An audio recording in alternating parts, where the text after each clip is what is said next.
Hey everyone, welcome back to Contest Prep University. I'm Joe Klemczewski with Adam Atkinson. We're going to start a new series this week on off-season options. At the time of this recording, it is certainly that time of year. So Adam, I've been having this conversation with a lot of clients, and I'll give you just a couple extremes and we can kind of fill in the gaps.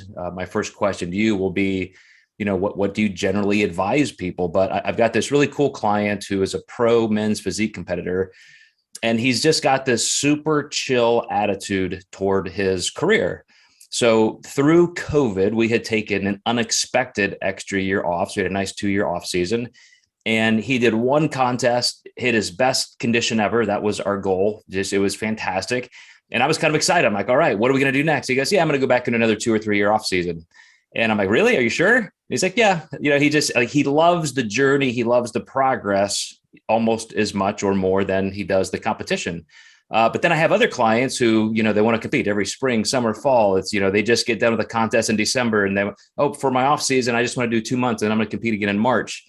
So I'm just interested because we all have different goals at different times in our lives. How do you go through those conversations with different clients? Yeah, we could start with women and men. Definitely, I feel like women typically need a longer off season to hormonally recover. Men, maybe not as much, but then you have the whole size component.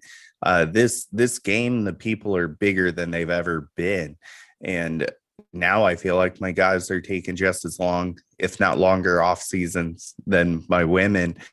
So it really depends. Were you lean enough? Were you big enough?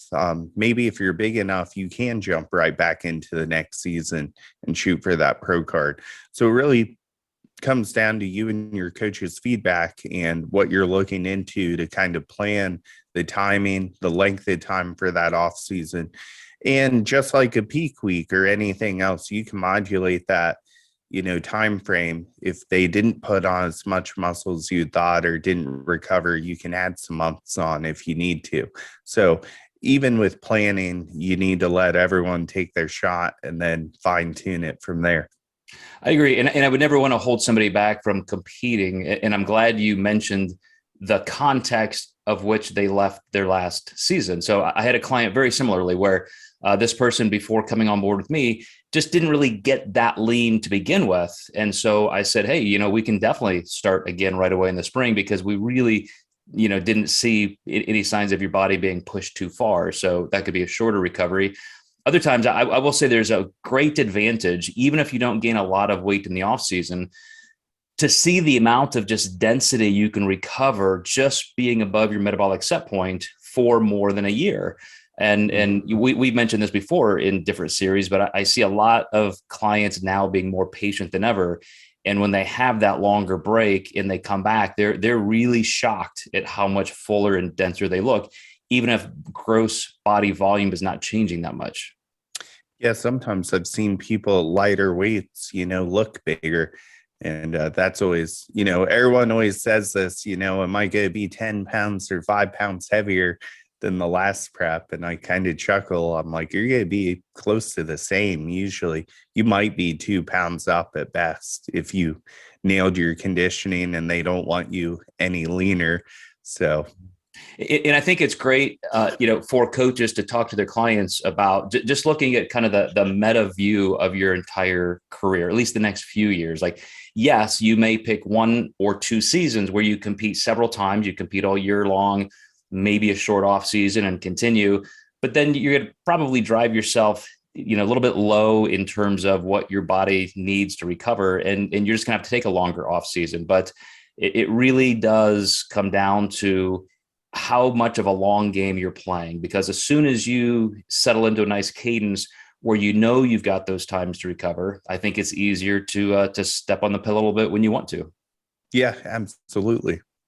So I've got one particular client I'm thinking of who is coming off of a long off season, hadn't worked with me for quite a while, and now getting ready to do a major pro, kind of end of the year world championship.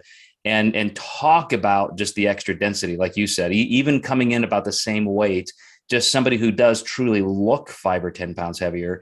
So that can be the difference of just giving yourself that break when you need it. But I don't know if you had anything else you want to talk about just in terms of timing and how you break that up for different contexts. I think for me, it comes down to, really what the person needs. So, let's say they have a hard time leaning out, we actually may have a shorter off season because we just want to see actually what kind of muscle mass they have under there. And, obviously, let's say we undershot leanness a little bit. I might give them just a little bit shorter of an off season, keep them a little bit leaner as long as they hormonally recover, and then dive right back into a season. Let's see what you actually have, because you could spend an off season and just kind of spin your wheels, because until you see somebody lean, you don't truly know what they have, where they're going to lose body fat from. Is it within the muscle tissue or exteriorly outside of the muscle tissue? So those are scenarios that are a little bit more difficult if you've had somebody who wasn't quite lean enough, that maybe had 10 or 12 pounds to go. Exactly. And good place to leave off, because in the next episode, everybody, we're going to be talking about body composition and how you manage that with these different contexts. So we will see you next time in Contest Prep University.